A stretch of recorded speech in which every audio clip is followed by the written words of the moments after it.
Okay, good afternoon, everyone, and welcome to the 8th Annual Laurentian Bank Securities Institutional Investor Conference. My name is Nick Agostino, Head of Research and the Diversified Technology Analyst here at Laurentian Bank. Also assisting me is my associate, Solomon Rena, who will help me by moderating this fireside chat in the background. Before we begin, some housekeeping items. Please ensure your microphone is on mute and your camera is turned off during the presentation. Please ensure your name appears on screen so we can properly address any questions you may have. Also, we will pause during the course of today's chat to take any questions. So feel free to use either the chat feature or the raise your hand feature, and we'll call you when we're ready to take your question. Also remember to lower your hand once your question has been asked or answered. And if you have any technical issues during the course of this fireside chat, please communicate this on the chat itself, and we'll try to address it. Finally, we also have added a guide for today's discussion to help you navigate your way through what we'll be discussing, and you can see that on the bottom right-hand corner of your screen with the title DCBO for Docebo. With that, let's get started. So joining us today on your screen, we've got Ian Kidson, who's the CFO of Docebo. So Ian, welcome. Thank you, Nick. Happy to be here. So first, just diving right in, industry trends. Can you talk about, during the course of COVID, how have you seen the competitive landscape evolve? And have you seen competitors get displaced, drop off? Do you see opportunities where maybe M&A is something that you might consider now that you might not have considered in the past? Sure. Honestly, the people that we go up against from a competitive perspective, it hasn't changed. When COVID started, we already managed over 90% of our business remotely, and we were working 1 day a week remotely as a company. So the transition to a COVID environment was, it'd be a lie to say it was seamless, but it was relatively effortless for us. And I suspect you could say the same for most of our competition, given that we're all SaaS companies. On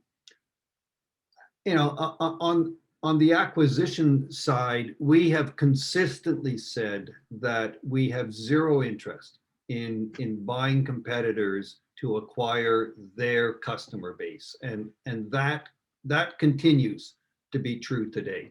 The one acquisition that we have made was for a small piece of technology, which we thought was an important addition to our product suite that we're in the process now of rolling out, and it was a contextual survey tool, and we will continue to look at other technology that we think can be additive to our capabilities, but it was small, candidly, right? Yeah, I think our total purchase price, including earnout, would be about $10 million. Okay, so I guess one of the questions that comes up a lot is what happens after COVID? So just based on your customers' feedback, what are your customers thinking as far as, do we go back to the conventional office method and that old way of learning, or the fact that e-learning and this remote learning that we've been doing as far as what Docebo brings to the table, do you think that it has not only stickiness, but it has more room for further penetration with the pandemic just being the initial catalyst? Sure. So, we've been consistent from day one when the pandemic started. It's been a headwind and a tailwind. And it was a headwind because there were certain sectors that everybody went bankrupt or shut down or stopped all spending. And so, of course, our customers in those areas, they churned, or we just put them on holiday for a period of time. It's been a tailwind because it's accelerated to some extent a trend that we were seeing in the industry, which was twofold. The decentralization of training out of HR and learning out of HR into the operational groups within enterprises, and the speed at which those operational groups are using technology to reach external audiences. So we we don't get used to displace in-person corporate training. That's not why people that's not why our customers use an LMS. They use an LMS to create a digital interface that they need to either support employee learning or customer or franchisees or suppliers interactions with our customers. It's not a case where companies sit and say, okay, well, I'm either going to do this compliance training in person, or I can have people fill out a KYC or an anti-money laundering form digitally. That's not the circumstance. So COVID to us, like it's almost a non-event. Like, strip out the fact that we did suffer in certain sectors, like anyone supplying those sectors did. I mean, I think it's basically been a non-event. Okay. When we look at corporate budgets and the potential that, when you come out of COVID, they could contract or continue to contract in some cases. Do you think that your enterprise customer or potential customers are looking for more of the all-in-one solution where talent management, HR admin, talent acquisition, all that stuff is under one umbrella? And given the fact that you're more of a specialty play, would you see that if that were to, how do you guys see that playing out? And do you think that potential trend, or if it happens, is a threat to what you guys are trying to achieve? Not at all. And the reason I say that confidently is because the exact opposite is taking place in the world today. When you build an LMS, you have to have an premise what the LMS is going to be used to do, structure your code. And when we built Docebo, we did not take the same approach that every other LMS had taken before us, which is we're going to serve within the HR environment. That's not our market. Claudio saw the decentralization happening. He saw that AI was going to allow certain capabilities to be automated, which were going to make a learning environment something that operational departments could manage because it was going to be made so much easier and simpler. And that's how we were built. We weren't built to be in a rules compliant HR environment. We can do it. We're just not as, like, if you're going to go into a highly sophisticated HR environment, like a corporate headquarter at a multinational, that's not what we're good at. What we're good at is serving the operational needs of a sales environment, of a procurement environment, of a service environment within a multinational, and solving their learning needs. So in fact, it's the opposite. This is a trend that we see growing. We just did some work. We have always said that over 50% of our customers are use Docebo for an external use case. That's by number of customers. If you look at it on an ARR basis, it's significantly more than that. And if you further segment it into what I'll call enterprise customers, it's higher yet again. And that, to me, absolutely demonstrates the validity in Claudio's premise about the decentralization trend that was going to happen, and it makes me feel good about the go forward stickiness of our product, because the closer you get to a revenue event versus being a pure cost center provider, the stickier you're going to be with all of your customers. Okay. So now if we start looking at your product offering going forward, you were, I believe, Shape was something you were going to start rolling out in Q1. So just remind everyone where you are with that product rollout, what the response has been with trials, customer feedback, that for anybody who's maybe started to roll it out in general, and just how you guys look at Shape as far as where it helps you take your product offering as far as the next level. Right. So we actually did our soft launch of Shape two weeks ago, and very happy with the number of trials that we've run. And look, it's important to understand, Shape was not designed to be the perfect answer to all content creation, right? It is a tool which is going to be very good at a slice of the content creation world. So far, we're happy with the reviews. We're, it's early days, how all of the new products, not just Shape, but the analytics and the learning impact product, how they end up being received by our customer base. It'll be a year before I can really give you some solid information on that. What I love about the process, though, is Claudio he's always had the vision that, we used to get criticized, you're an LMS, you're a commodity, and that's it. You're not really a company. And it wasn't specific to us, it was all of the LMSs. And there was an element of truth to it, in that an LMS is truly, as a standalone,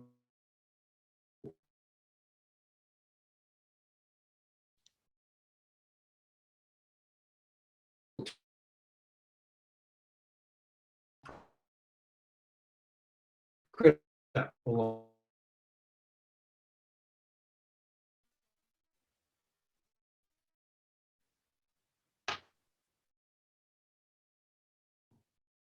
Yeah, I believe we're losing Ian. Get that?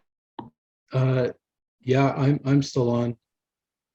Okay, I apologize. I don't know if it's your connection or my connection, but you're freezing. Okay. Well, we're both on. Okay. So moving on to your Go One, I think that if I could use that term correctly, just Yep. talk about the rate of growth on that Go One product. Obviously, this is where you're using third-party course initiatives. And I know when you and I spoke in the past that it's something that was early days. So curious about the adoption. Equally curious about how you guys are looking at and see revenue sharing opportunities. Right. It's a great question. Look, when I joined Docebo, I was always told by people here, and I'm trying to understand the business, that we're an LMS, we're not a content provider, and we never want to be in the content production business, because it brings a whole new set of challenges that we would have to become adept at. And we haven't changed that fundamental view. What we have done, though, is we view content much the same as we view the solutions that we're providing, that we were just talking about with respect to the analytics and the learning impact tools, where delivering an empty box to a customer we're selling a tool, but if we can help them fill that empty box with important and useful content, now we're starting to add some value. We have found actually I'm personally happy. We don't disclose the penetration of modules or products separately. I think it is very fair to say, though, that when you look at how that ability has been received by both our existing customer base and our new logo business, it's not for everybody, but there's no question that it's a high utility feature for companies that are looking for what I'll call broad generalized content. Okay. And then you talked about acquisitions and where you guys stand more from a product perspective, adding to the stack as opposed to acquiring customers and companies. When you guys look at where you are today and where you want to be tomorrow, what are some of maybe other product gaps that you've identified that you want to fill in the next couple of years? And is that something that clients are requesting, maybe that you guys are anticipating? And is it something you're going to tackle with internal means or external? In other words, Right. develop the product or acquire the product?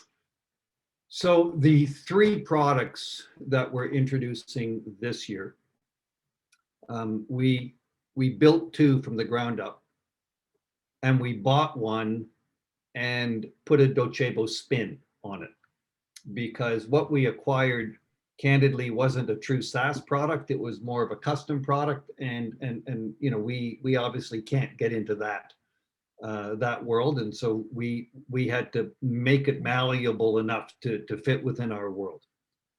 So I'll say we built 2.5 and bought half, if you will. The gaps looking forward, it's hard to answer because so much of the focus right now is on those 3 products. Rolling out 1 product is a challenge. This is our first product rollout in 4 or 5 years. And so it is receiving a tremendous amount of focus from our R&D and development teams. There is one product which I don't think we'll see this year, but we may, but I expect it'll be more likely next year, which is, and I'll do my best to describe this. Remember, I'm not a product guy. I don't understand it the way you do, Nick. But to the extent that an employee or a user of our customer lives within a Salesforce environment, or lives within some sort of ubiquitous tool within their corporate software stack, if we can, and what we want to do is embed a Docebo widget within that will allow them to engage in learning activities without having to leave their core environment that they tend to live within. So that's probably the next one that we're focused on. And it's less of what I would characterize as a new product as opposed to a feature of the platform. Okay. And so shifting gears to talking about growth drivers and objectives for the company. Obviously, with learning tools and your traditional HR platforms, there's always concern around churn and all that stuff. And going through the pandemic, your small, medium businesses, they're the ones that I think are probably more susceptible to that churn. For sure. So maybe talk about what their response has been during the course of the pandemic. In other words, what you've seen from them. Have they, in general, adopted more of your service? Have they lessened their service? Have they outright canceled their services? Just a generalization of what that group has responded with.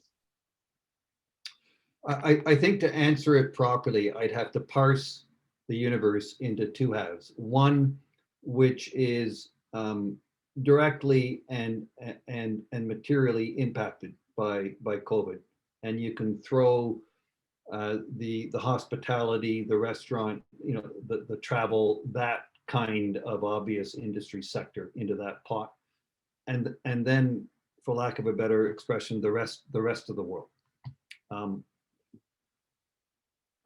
The COVID world, I mean, they're struggling. They're struggling to survive. We're doing what we can to support them.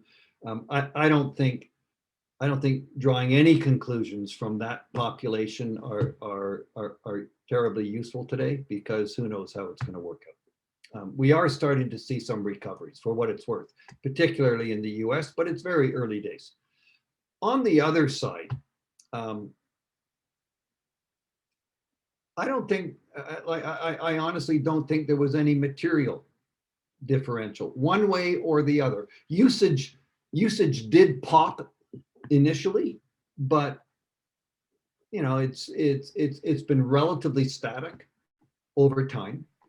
We keep trying to make the point that an LMS, it's not a Zoom. A Zoom is a tactical solution to an operational problem. You can pick up the phone, you can have it installed onto your computer base in an afternoon, and everyone can use it. No training, it's simple. And basically no administration within a corporation. And that's not the case with an LMS. An LMS is a long-term strategic decision, and it requires a resource commitment on the part of the organization. So it's not a decision that should be taken lightly, and it is a long-term commitment on the part of our users. So it should be able to weather storms the way that we've done. Okay. So on your Q4 call just a few weeks ago, you suggested that there's no slowdown in demand, even though vaccines are starting to roll out, obviously more so in the US and in the UK. So what sort of KPIs do you look at to give us comfort around your statement? And secondly, when you look at just talk about your pipeline from a year ago, Q1 20, to your pipeline as of today, how has it changed, and how have you guys been able to convert, potentially at a faster rate in terms of converting pipeline to sales, and what have you done? Sure. So you just triggered one of my favorite speeches. You know that, right? If you look back over the last 5 quarters, let's go back to Q4 19 and think from Q4 19 through to Q4 20. Okay, so over that 5-quarter period, and consider the net incremental ARR that we added in each of those quarters. So starting with Q4 19, and these will all be roughly approximate. 5.5, 5, 5, 7.5, 9.5. Okay, there's a step function there in the middle, and so, like any good management team, you try to figure out what's going on, what's driving that. Is it accidental? Is it accidentally on purpose, or is it in fact the direct outcome of some actions that we've taken? And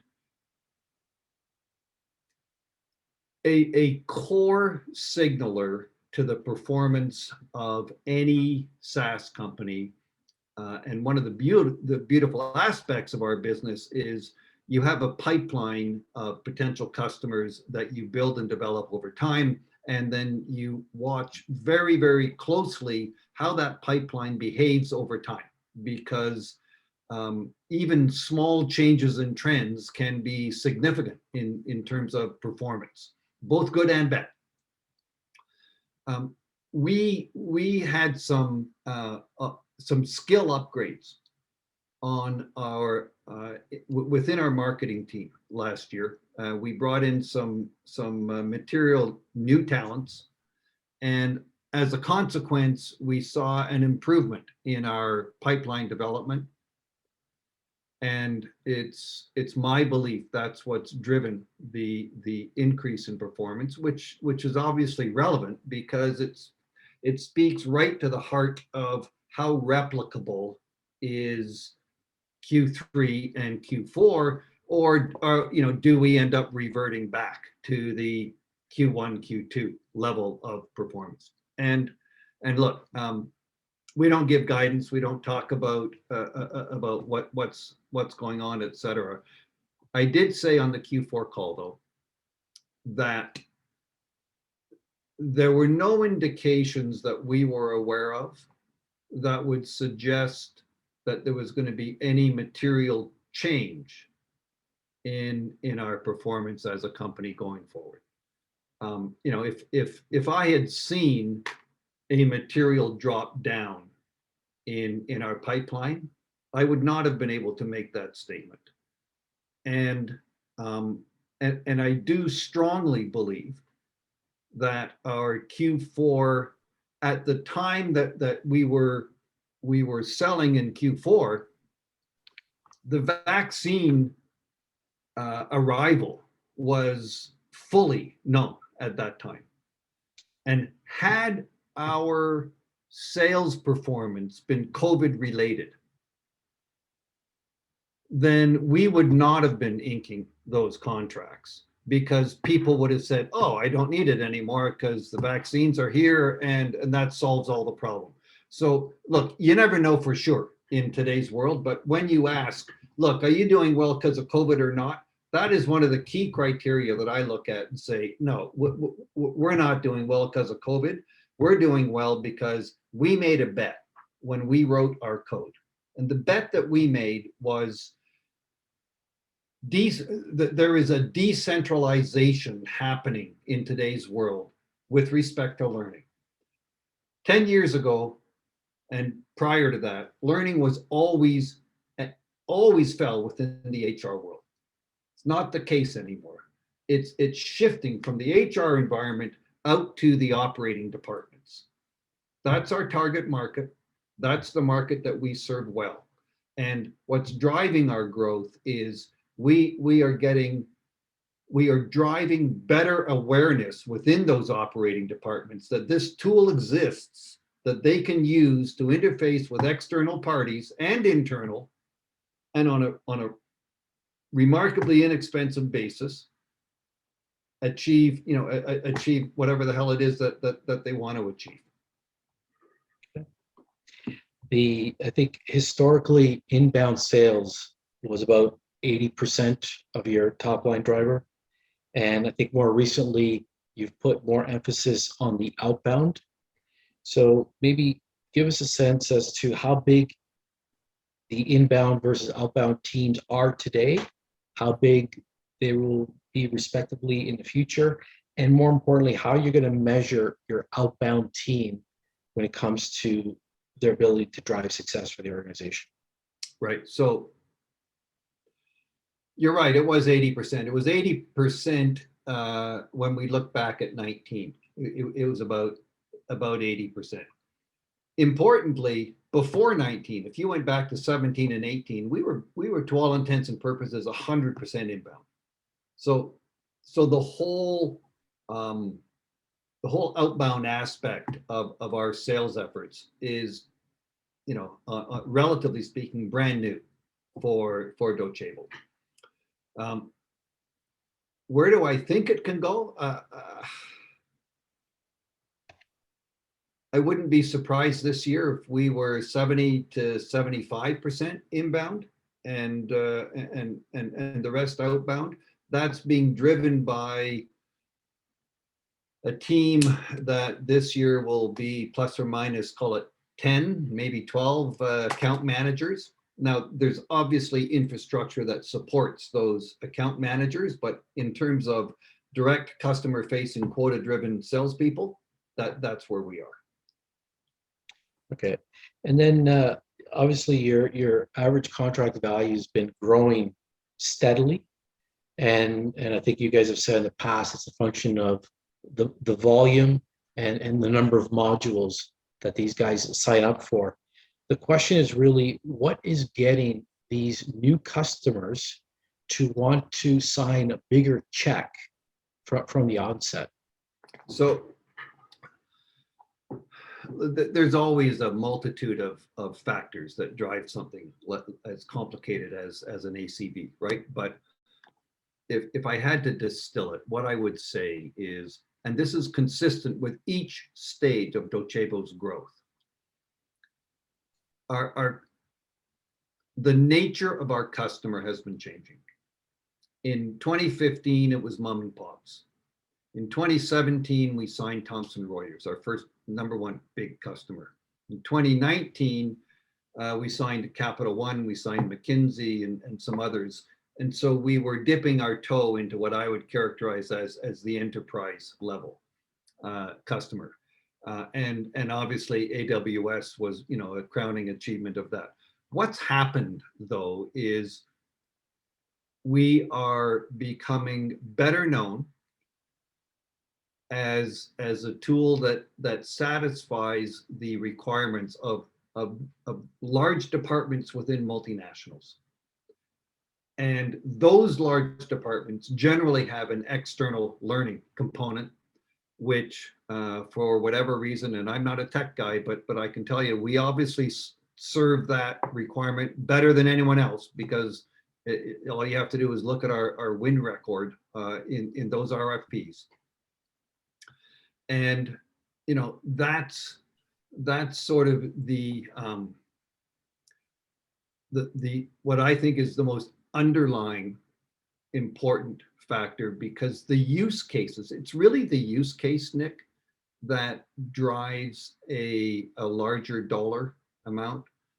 It's not how big your customer is, it's the use case. It is true though that larger customers tend to have larger use cases. If you have a really big company and they need to interface with their customer base, chances are that customer base is going to be larger than a really small companies. It's not an absolute truism, but certainly as a generalization, I think it's fair. Okay. And then I know you said earlier you don't give guidance, but at the same time, you are following a land and expand strategy. And from my experience, with other SaaS companies that have a similar model, they'll come out and say, we're looking to double revenues over a certain period of time.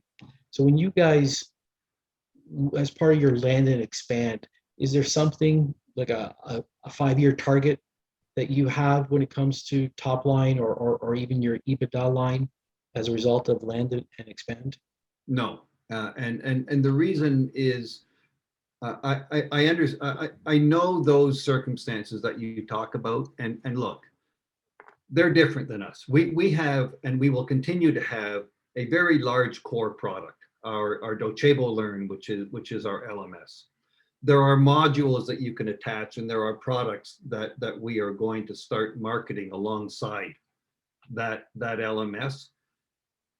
The reality is that not all of our customers are going to want to use Shape because it won't be appropriate for them. The analytics component is probably going to be have the highest applicability if you look at our customer base, and not all of our customers are going to want to be able to assess a learning impact. They'll get comfortable, some other means, or it just may not be relevant to them. So, what we are trying to do is build on our core offering and become a better solution to our customers. We haven't started with a small product and then added products that are almost as big all around it. That's got nothing to do with our strategy. Okay. I guess the other question that I think will intrigue investors, you now have about $220 million US in cash on your balance sheet. It's a good chunk of change, especially for an organization that, as you said earlier, has no plans to do acquisitions of customers. what are What the on earth are we doing with all that money? Yeah. Yeah. Yeah, look, it's a good question, and the best response that I can give is, and I was a proponent of completing the raise. We wanted to list our stock on the NASDAQ, which, call it what you will, it is an IPO. We were in the heart of a very strong IPO market. I've lived long enough to know that IPO markets come and go, and you can be pushing on a rope. If you're trying to do a deal in the midst of a non-IPO market, it's not an effective way to go raise capital. You're far better off to be flowing with the tide, not swimming against it.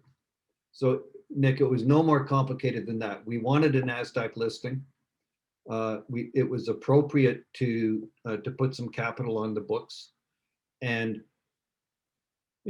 could we have waited a year? Yeah, we absolutely could have. But, bear in mind, at the time, we only had 40 or 50 million dollars of cash. And I know 40 million when you're burning zero, that's still, it's a long runway in terms of funding growth. But for a company that's got US dollars, what today, a billion and a quarter of market cap, $40 million is not an appropriate cash balance. It's just not. So the raise we did, it was not contemplating future acquisitions. It was much more in contemplation of flexibility. So who knows what tomorrow brings, and it might bring an acquisition, but there's certainly zero on the horizon today. But also we did want the benefits that come with being a NASDAQ listed company. And we do believe that it is conducive to increasing our profile in the US and our potential investor base in the US. Okay. I guess we'll try to get two more questions in. Just generally speaking, obviously your customer acquisition cost and your ratio is, I would say, a standout relative to where the rest of the industry is. So kudos on Claudio, our CEO, is cheap. he is highly effective at wringing value from a nickel. Well, I was gonna ask the question of, when you guys go out and look at obviously you can't control the ARR, but you can certainly control the sales and marketing aspect. How do you make that decision to kind of get the comfort that you're going to get the return, at least that one-to-one return that you seek? So today it's incredibly easy to answer that question. We are growing our sales and marketing team almost literally as fast as is practicable. There are growth constraints that companies deal with, particularly in a pandemic environment where you can only functionally add so many people in a month, in a week, in a quarter, right? And my directive to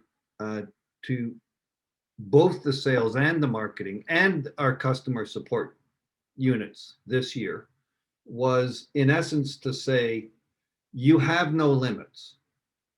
You have to run a responsible business, and I am going to question your ability to deliver, and you are going to get measured on metrics. But assume you have no budgetary constraints. Come back with a plan that you think makes sense in that context. So we are managing this business today for growth. We are still going to focus, as you suggested, very much on maintaining our historic capital efficiency.